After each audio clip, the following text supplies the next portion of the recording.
Hey besties, let's throw some shade, honey.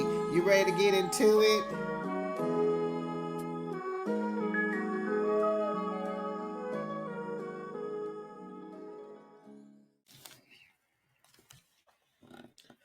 Shantae, I don't like that house. Can we move again? I don't like that. Like, you got a cute little dog or whatever, but them brick walls inside, and you really wouldn't let us see what was going on. And then you just got this long hallway, and the kitchen is off to the side, and it's small in there, and you got a little piece of counter. Like, girl, can we move just one more time?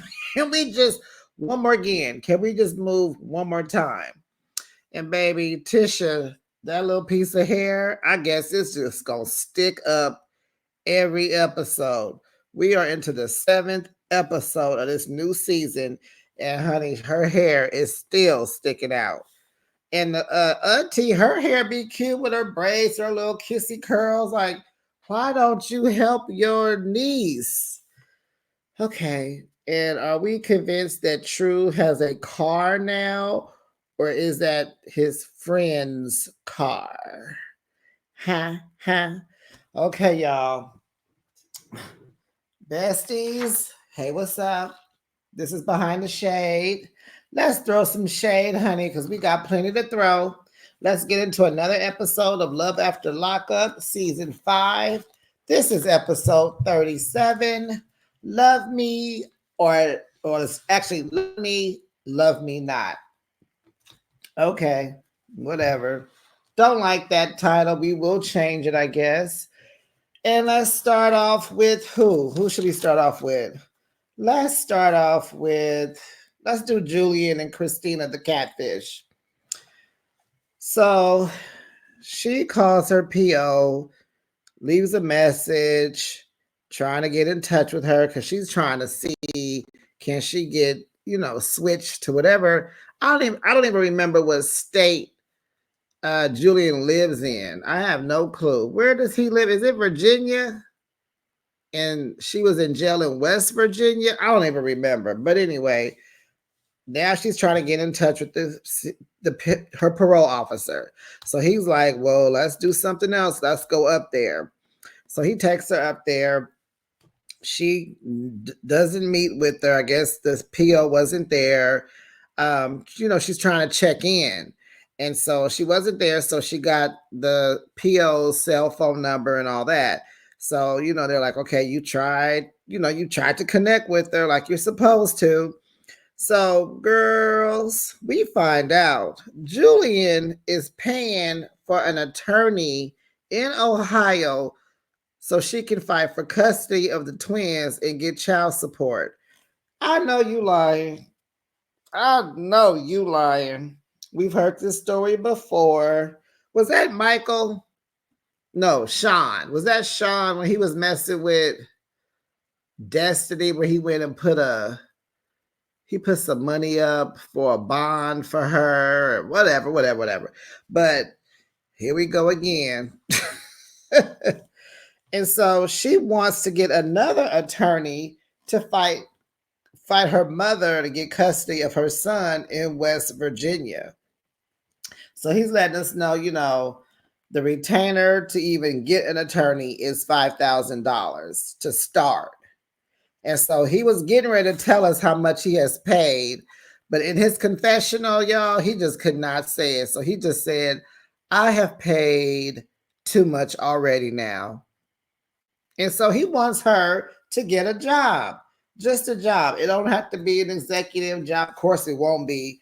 But, he wants a second income. It could be small, medium. It could be large. He just wants some type of income. So now she's about to start fake crying, and she's freaking out, and she's feeling pressure to go to work because she just got out of jail, and he's frustrating her, and she tells us that getting out of jail is so frustrating, and so she's trying to cry, and she's all, do you know how hard it is for me to get a job? And so she's just feeling some kind of way because, his past lifestyle with his ex-wife, he was living a lavish lifestyle. They were traveling outside the country. The kids were in private school and life was grand. And so, she's just like, that is just an unrealistic life that I can give him or be a part of right now. So now she's telling him, I thought you was going to take care of me. And he was like, well, why do you think I'm not? And she's like, well, no one in my life has ever, been good to me or whatever. So he's like, well, you need to give me a chance. This, that, and a half. So, she didn't think she was going to have to work. Now she's feeling like he's holding stuff back and not telling her the truth about his finances. And so, but he told her, like, I am swiping these credit cards, girl. You're going to have to bring some money in. And that should be understandable. And honey, Miss Catfish, Christina, this is 2024, honey. It is not that hard to find a job now. Go out there and find one. Go out there and make something happen. Get an OnlyFans page. Well, I don't know how that's going to happen. Maybe you can just put your old pictures on the page and make money, girl. I don't know. So that was that on that. So let's move on over here to Letitia. Is it Letitia? It's Letitia. Letitia and Keith, child. She's going to get a second opinion from a real attorney this time. So she goes in, and it seems like they know each other. Maybe she's talked with him about Keith's case before. So he explains to her that the law is changing, but it will not affect Keith. This will be for new inmates down the line. So he will remain in jail for the next 8 months. He's getting out in 8 months. And to me, you guys, I'm just sitting here like, I know you wanted him out now. You didn't told the family, you didn't have him over, you got the daughters involved and blah, blah, blah. But at the end of the day, 8 months is not that far away. It's just not. So, and now we find out what that pink slip on her door was. So, baby, you got time because you got to pack up and move again. Anyway, so he asked her, where did you find this paralegal? And so she didn't say that. She's sitting there looking like, he not getting out. I think she was stuck at he not getting out. And so he said, oh, let me guess, another inmate. And so she's like, yeah. So he said, okay. So he learned how to write this. And so he did it for himself. And now he's trying to make money off of it. He said, okay, so that's why the public defender withdrew from this. And so pretty much Toothless Ben, Uncle Ben sold her a dream. So now she has to tell Keith that he's not coming home. And that is going to be a mess. So she goes outside. He calls. It is so funny how he knows when to call. He always calls on time. So he calls her. And so she tells him the bad news. And so, he's feeling some type of way about it. And he's feeling some kind of way about Ben because, this backfired on him, his family. Ben sold them some false hope, and so she says he doesn't seem upset because he was like, I'm cool. It's whatever. I'm straight. So she says he doesn't seem upset, but trust me, he is upset. So she tells the aunt when she gets home that, she tells him the story. So the auntie want to fight Ben. So then the auntie was like, I got some more bad news for you. So, she did the calling, the number, whatever she called about that pink slip. And so turns out that the landlords have not been paying the mortgage on the house. I think she just moved in. They done made a contract with her, moved her in, collected rent from her, and they're not paying the mortgage. So the house is foreclosing. So that's why the sheriff came by with the pink slip, because the house is foreclosing. And so they told the aunt that she'll be needing to move out of there in about 2 more months. And it's like, wow, the landlord hadn't been paying the mortgage in over a year. And so now she is just like, wow. Oh, I'm like, boy, oh boy, when it rains, it pours. Okay, so let's go on and get into Bianca and Daniel. So Bianca has arrived in Arizona. She moved into a furnished apartment. She's doing a lease for 4 months. I wonder, what does she plan on doing after 4 months? Oh, she thinks he's gonna be able to move to Florida. And so I guess she'll just get another place when it's time to move. Okay, so she loves her apartment. But now, child, she's been out there. She's lonely. She's hot because Arizona is a desert. It is hot out there. She misses her friends and her family and all that. Okay, you knew that when you were moving, right? Okay. So Daniel gives her a call. And so he gets out the next day. And they can't wait to bone, honey. Ooh, we get into bed. We can't wait to be together. I just want to spend time with you. Oh my God, what do you want to do when you get out? I want to spend time with you. What do you think he wants to do? Well, I guess you want to hear it. So anyway, so Daniel has to ask his parole officer if he can stay at the apartment instead of staying in the halfway house. And I'm just sitting here like, I don't know how that's going to work out because they really want you to go to that halfway house and do, so they can keep their hands on you. So maybe if he goes to the apartment, maybe they'll put an ankle monitor on him like they did with Troy, but they're not married. So I don't know if he's going to be granted permission to stay at the apartment because they're not married. So anyway, she's going to go meet his parents. And I'm like, why would you meet them today and he gets out tomorrow? Why don't you just meet them when he gets out? Don't they want to see him or no? Where do the parents live? Is everybody from Arizona? I guess I'm gonna assume they're from Arizona. That's why he's in jail there. It's like, why are you going to meet them? And then another thing is, how come they wouldn't let her come to their house? Like, isn't he coming home to see them tomorrow? Oh, this is all weird. So anyway,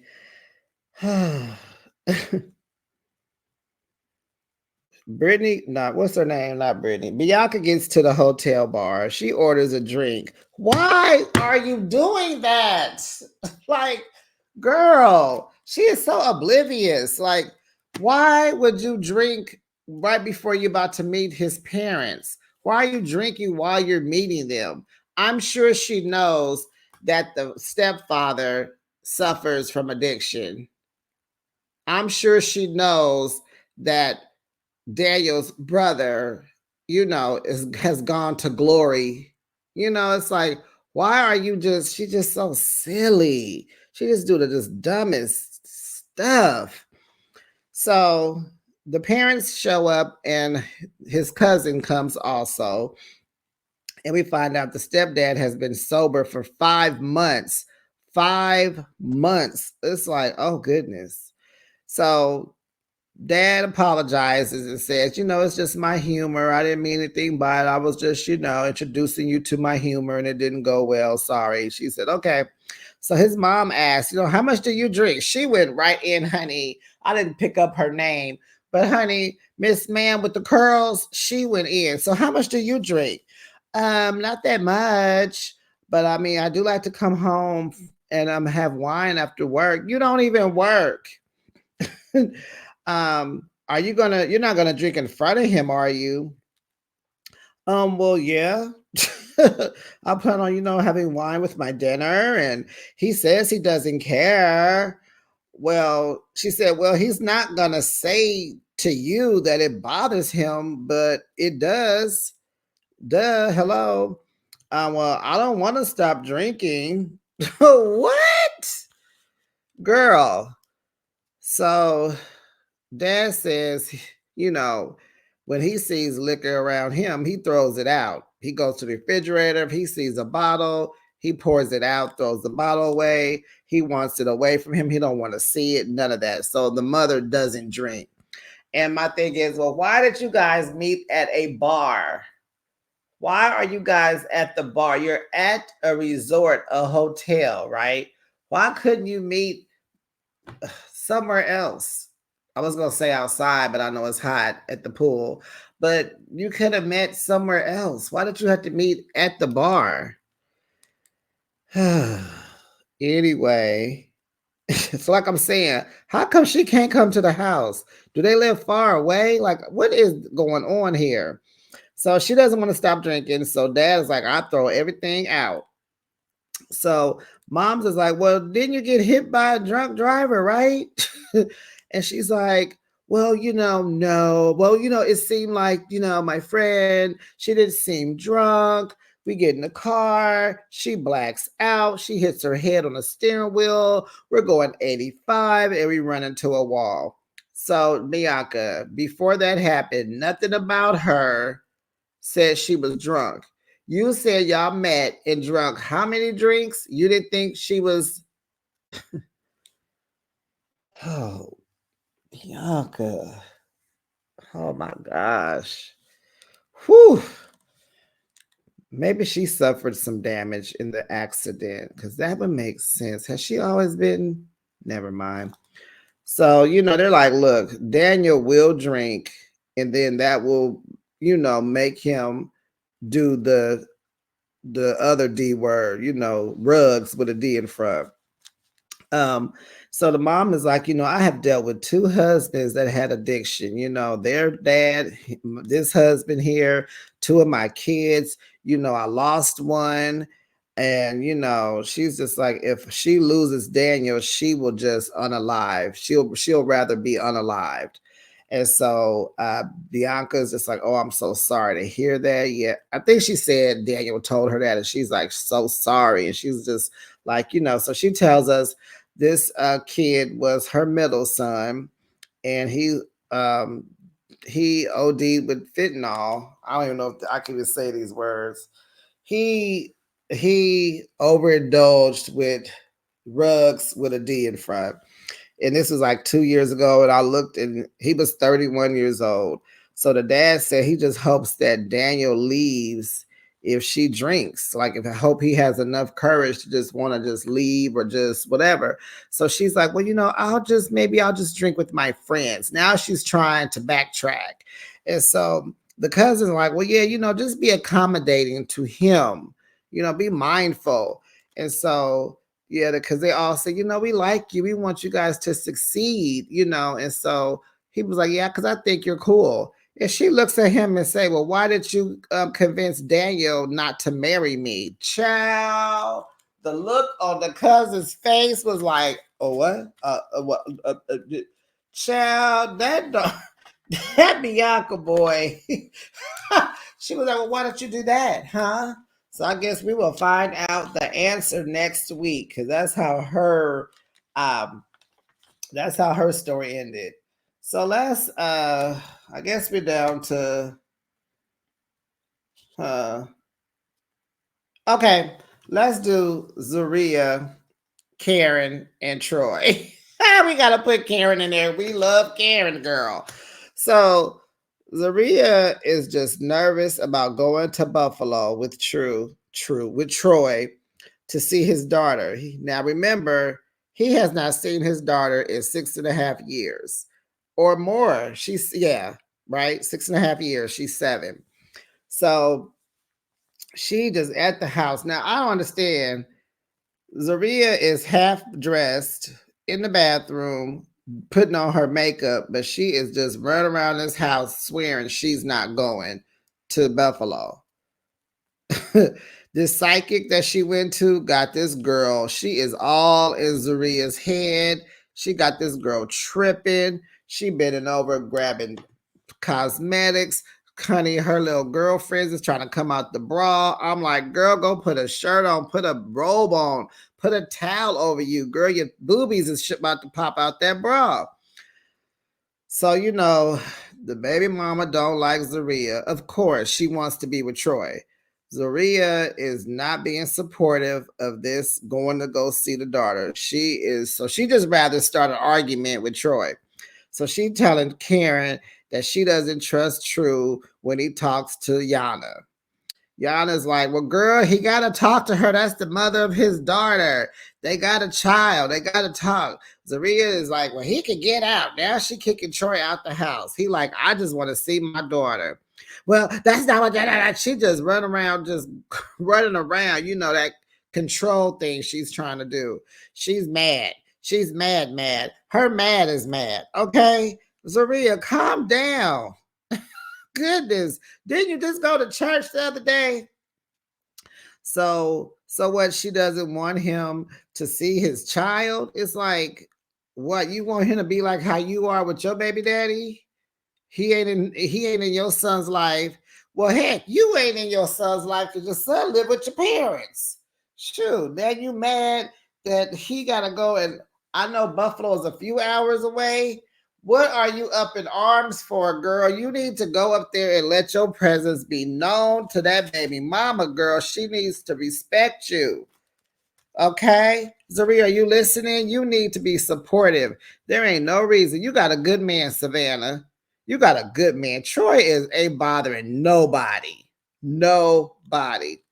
So she kicking him out. Karen, like, you can't put him out. This y'all house. Yes, I can. Y'all married. So what? We could get divorced. His name ain't on the lease. It's like she is just throwing shot, like jabs. Like, will you calm down?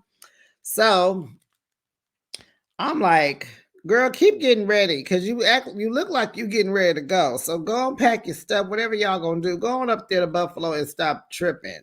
So she in the bathroom still talking crap. Karen and Troy, they trying to convince her to stop tripping. So Karen is like, girl, we ain't worried about that. We trying to get our family together. Don't let this one day ruin y'all marriage. Good point, Karen. Yana ain't our family. She just got his daughter.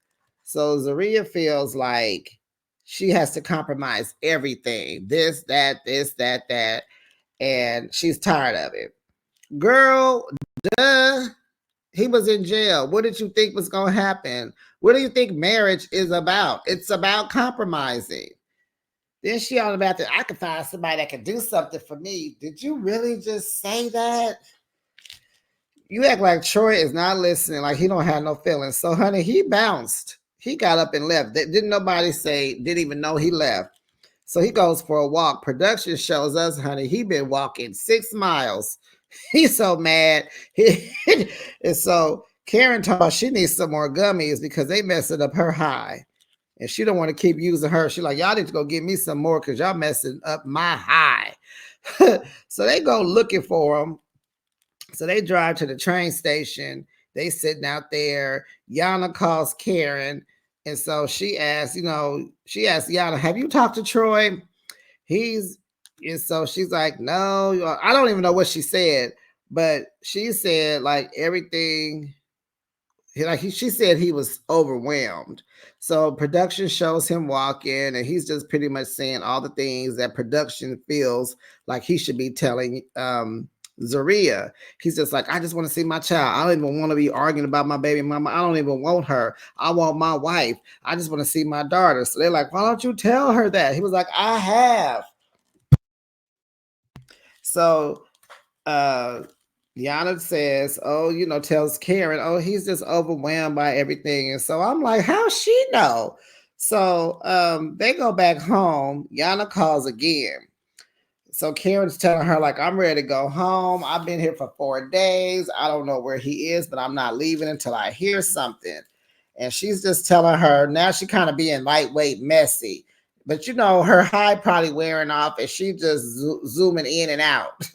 And so she's just like, they've been arguing about you and blah, blah, blah, blah, blah. So now Yana is telling Karen that Zaria got a dude that's coming in and out of her house and she been cheating on Troy.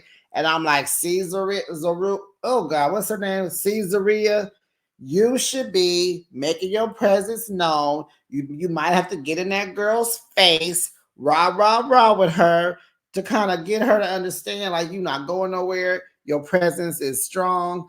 your man love you, you love him. Maybe some baby mamas won't, cause baby. But I'm just saying, you still got to you cannot not go to Buffalo. You need to be there. He wants you there. He needs your support.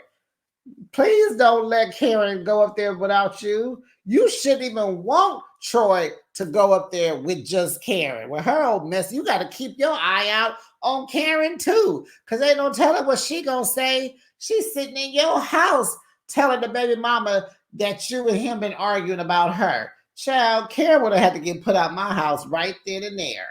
You know what, Karen? I know I invited you here. I'm ready to take you back home. Back to the station, because you cannot be in my house talking to the ops, telling her what goes on in this house. But at the same time, Karen did tell you that we got to work on our family. That's what we should be doing, is working on our family. But you were right here tripping off of Yana. So there you have it. So now they playing games and playing in your face, but you sitting in your room talking about you need to lay down, but you in there talking about, I can hear everything she said. I'm not stupid. They think I'm stupid. Well, they think you're stupid because you act stupid. Stupid. So I guess I'll go. Let's do Triangle and Pink. This was a lot to unpack, but it seems so real. And we got to get into it, honey, because our boy Triangle needs some medical attention. Our poor boy, he need this. This is very real when coming out of jail. Now, I don't remember how long he served. He did a few years, right? 4, 7, 4. I think Troy did 7, or I get confused.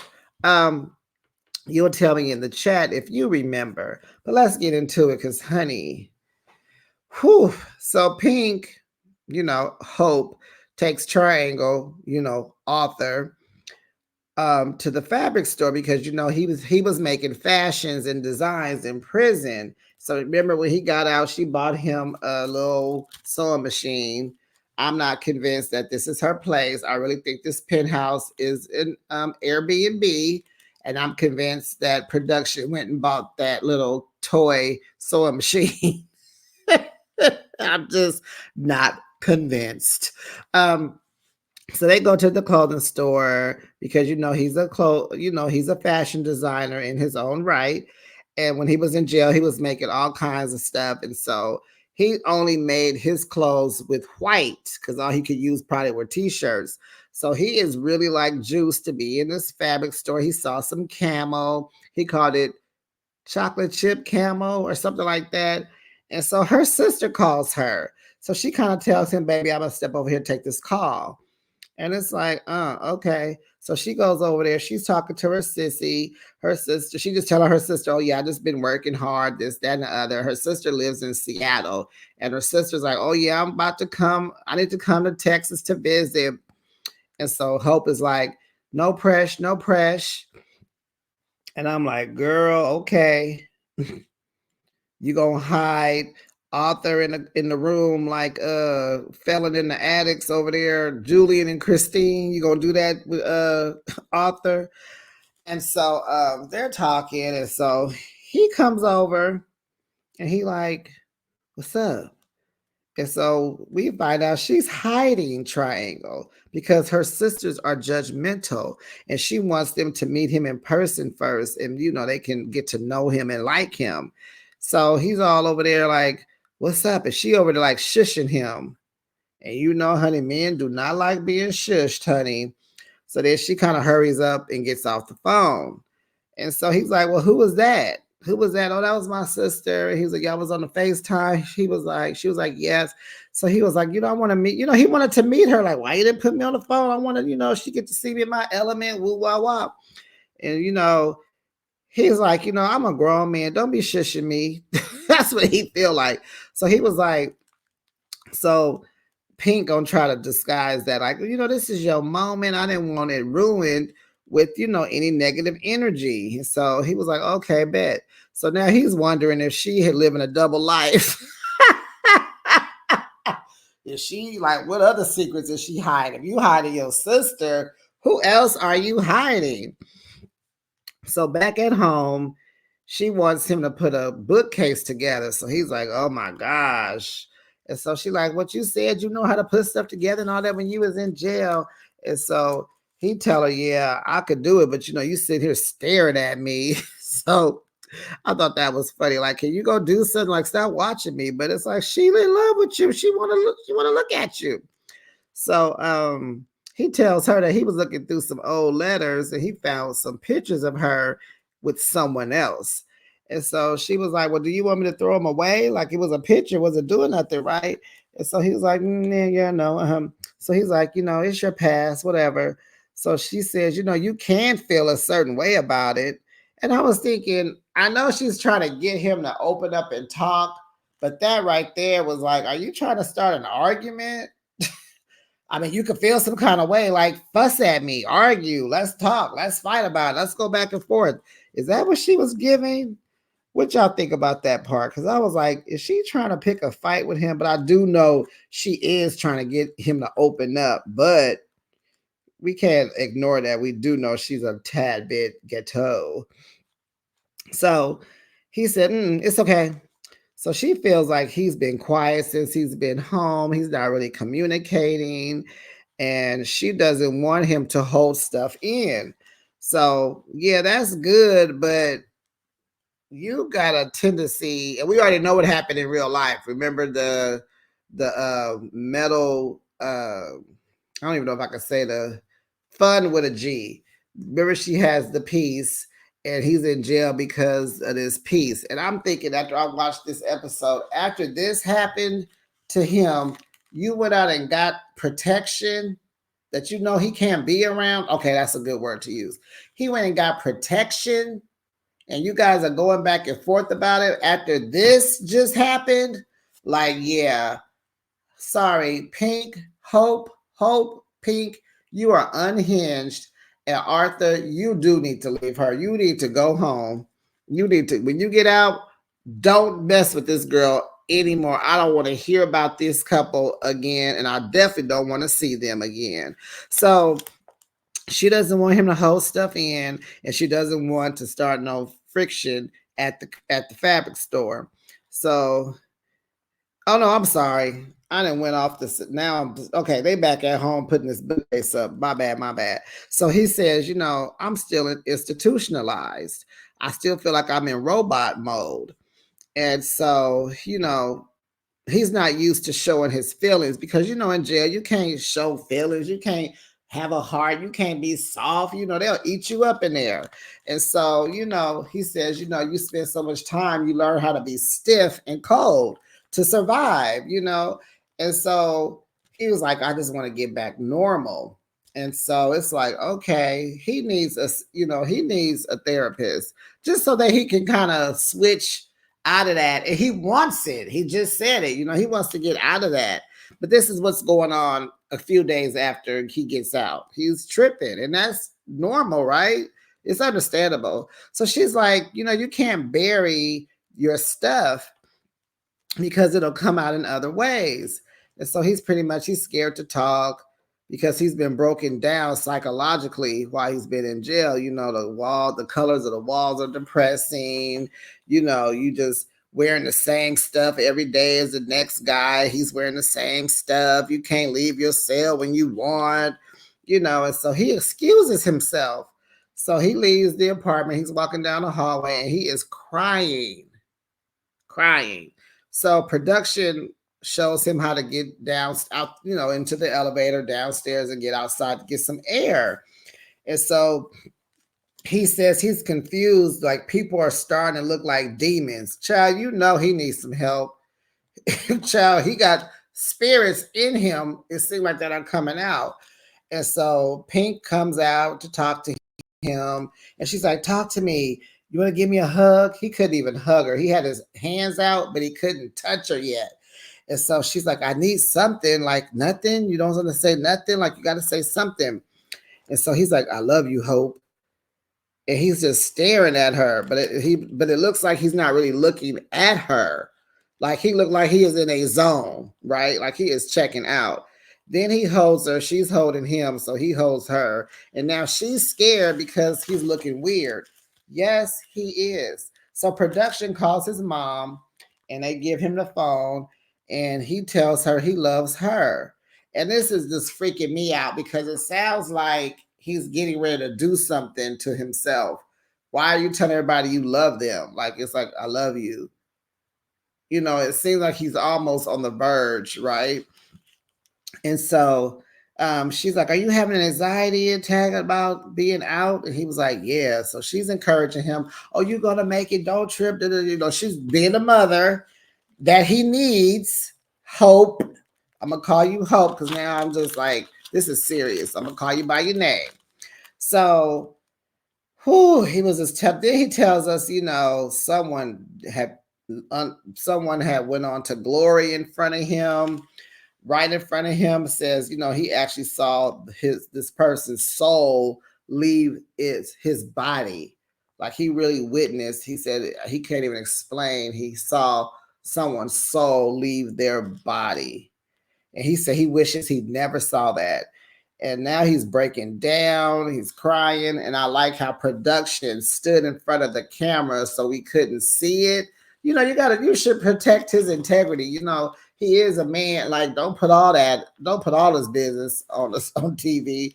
And so the cameras just pretty much filming had stopped then. And they said they got him some help. He went, you know, got him some help. And so that was that.